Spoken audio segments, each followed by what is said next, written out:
سر یہاں پر کچھ لوگ سمجھتے ہیں کہ ماؤں کے قدموں کے نیچے جنت جو ہے وہ شاید اس وجہ سے ہے کیونکہ ماں 9 مہینے پیٹ میں اپنے بچے کو رکھتی ہے اور پیدائش کے وقت وہ بڑی تکلیف اور درد برداشت کرتی ہے اور سہتی ہے. اس وجہ سے شاید اللہ نے اس کو یہ مقام اور مرتبہ دیا ہے. مگر اگر یہی بات ہوتی تو سر جانوروں کی بھی جو مائیں ہوتی ہیں یعنی کہ جانوروں میں جو مادہ ہوتی ہیں وہ بھی تو ولادت کے وقت درد سہتی ہیں اور وہ مادہ جانور بھی تو تکلیف برداشت کرتے ہیں.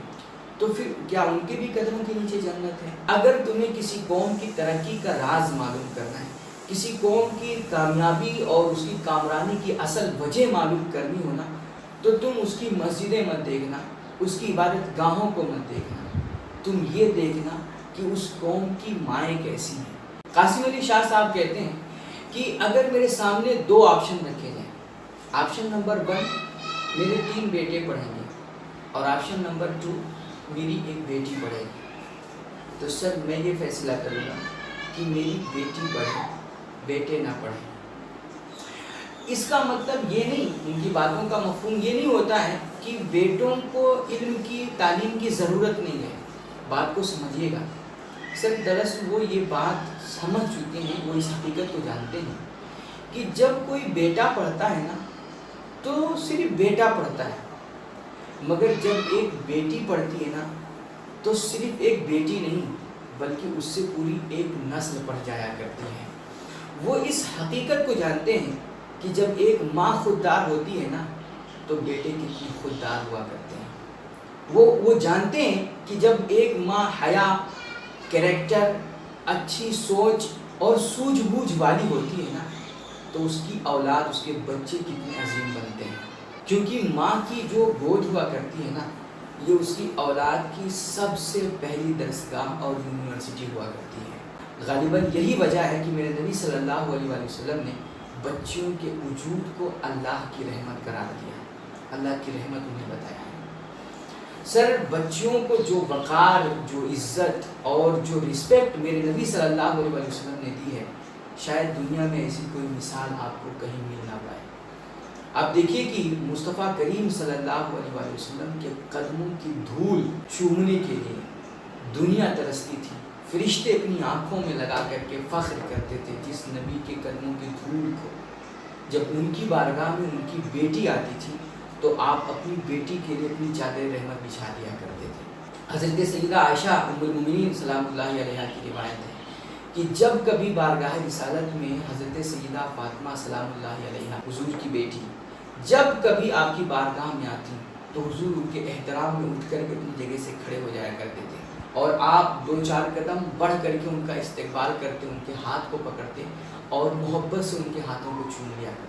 اور پھر لا کر کے انہیں اپنی مسند پر، اپنی جو ہے تخت پہ بٹھایا کرتے تھے اور آپ ان کے سامنے بیٹھا کرتے تھے. اچھا اگر ہمارے آپ کے گھر پہ ہماری بچیاں آتی، ہماری بیٹیاں آتی ہیں تو ہو سکتا ہے جب انہیں پہلی نظر دیکھیں، جب وہ گھر آئیں اور ان کو پہلی نظر دیکھیں تو محبت میں، فرط محبت میں ہم اٹھ کر کے کھڑے ہو جائیں، ان کو سینے سے لگا لیں. یہ شاید 1 مرتبہ 2 مرتبہ ہم کر لیں، مگر روایت میں ہے کہ حضور صلی اللہ علیہ وآلہ وسلم کی بارگاہ میں اگر 10 بار بھی سیدہ پاک سلام اللہ علیہا حضور کی بارگاہ میں آتی تو 10 مرتبہ حضور اٹھ کر کے ان کا احترام کرتے اور ان کے ہاتھوں کو چومتے اور لا کر کے اپنی مسند پہ بٹھایا کرتے. یہ اس قدر حضور نے بیٹیوں کو، بچیوں کو، لڑکیوں کو پیار کیا ہے. اور آج لوگ کہتے ہیں کہ عورتوں کو اسلام عورتوں پر ظلم کرتا ہے، ان کو دبا کے رکھتا ہے، ان کو قیدی بنا کے رکھتا ہے. مگر میں کہتا ہوں کہ عورتوں کو جو وقار، جو عزت اور جو مقام و مرتبہ مذہب اسلام نے عطا کیا نا، دنیا کا کوئی دین اور دھرم اور کوئی قانون اس کو وہ مقام دے ہی نہیں سکتا. آپ سوچیے کہ اللہ کی جو سب سے بڑی نعمت ہے نا، سب سے بڑی نعمت جس کو ہم جنت کہتے ہیں، اسلام نے اس سب سے بڑی نعمت اللہ کی جنت کو عورت کے آنچل میں نہیں رکھا، عورت کی گود میں نہیں رکھا، بلکہ اس اللہ کی نعمت کو اسلام نے لا کر کے ماؤں کے قدموں کے نیچے رکھا. اور میرے نبی نے فرمایا الجنت تحت اقدام الامہات کہ تمہیں تمہاری جنت تمہاری ماؤں کے قدموں کے نیچے ملے گی. سر یہاں پر کچھ لوگ سمجھتے ہیں کہ ماؤں کے قدموں کے نیچے جنت جو ہے وہ شاید اس وجہ سے ہے کیونکہ ماں 9 مہینے پیٹ میں اپنے بچے کو رکھتی ہے اور پیدائش کے وقت وہ بڑی تکلیف اور درد برداشت کرتی ہے اور سہتی ہے، اس وجہ سے شاید اللہ نے اس کو یہ مقام اور مرتبہ دیا ہے۔ مگر اگر یہی بات ہوتی تو سر جانوروں کی بھی جو مائیں ہوتی ہیں، یعنی کہ جانوروں میں جو مادہ ہوتی ہیں، وہ بھی تو ولادت کے وقت درد سہتی ہیں، وہ مادہ جانور بھی تو تکلیف برداشت کرتے ہیں، تو پھر کیا ان کے بھی قدموں کے نیچے جنت ہے؟ نہیں۔ تو اس سے یہ بات صاف ہوتی ہے کہ درد اور تکلیف سہنے کی وجہ سے یہ مقام نہیں ملا۔ سر جو ماؤں کے قدموں کے نیچے جنت رکھی گئی ہے نا، وہ اس وجہ سے کیونکہ وہ مائیں پیدا ہوتے ہی بچے کی پرورش جو کرتی ہیں، پیدا ہوتی ہی جو اس کی تربیت میں لگ جاتی ہیں اور اپنے سینے کا جو پاک دودھ پلا کر کے، خون جگر پلا کر کے جو ان کی پرورش کرتی ہے نا، اس کی وجہ سے ان کو اللہ نے یہ مقام دیا ہے اور ان کے قدموں کے نیچے جنت رکھی گئی ہے۔ تو جس ماں کی گود سب سے پہلی جو درسگاہ ہو بچوں کی، سب سے پہلی یونیورسٹی ہو، جو پیدا ہوتے ہی بچوں کی جہاں سے تربیت شروع ہو جاتی ہے، سر اس ماں کا پڑھی لکھی ہونا اور جو ہے اس کا گریجویٹ ہونا اور اس کی پاک سوچ والی ہونا، مثبت فکر رکھنا، یہ کتنا ضروری ہے، کتنا اہم ہے، یہ ہم اور آپ سمجھ سکتے ہیں۔ جب ماں سوجھ بوجھ والی ہوتی ہے، ماں اچھی فکر والی ہوتی ہے اور ماں پاک کریکٹر اور حیادار ہوتی ہے نا، تو سر انہی ماؤں کے بچے دنیا میں انقلاب لے کر کے آتے ہیں۔ یہ کسی دانشور کا کہنا ہے کہ اگر تمہیں کسی قوم کی ترقی کا راز معلوم کرنا ہے، کسی قوم کی کامیابی اور اس کی کامرانی کی اصل وجہ معلوم کرنی ہونا، تو تم اس کی مسجدیں مت دیکھنا، اس کی عبادت گاہوں کو مت دیکھنا، تم یہ دیکھنا کہ اس قوم کی مائیں کیسی ہیں۔ اگر کسی قوم کی مائیں اور اس قوم کی بیٹیاں پڑھی لکھی ہیں، وہ سوجھ بوجھ والی ہیں،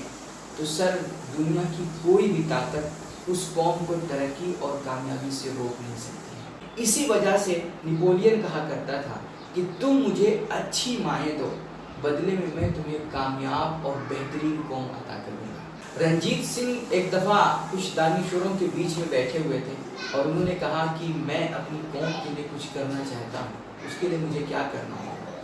تو اس دانشوروں کی جھرمٹ میں بیٹھے ایک بزرگ نے کہا، اعلیٰ فہم اعلیٰ دماغ بزرگ نے ان کو بتایا کہ اگر آپ اپنی قوم کے لیے کچھ کرنا چاہتے ہیں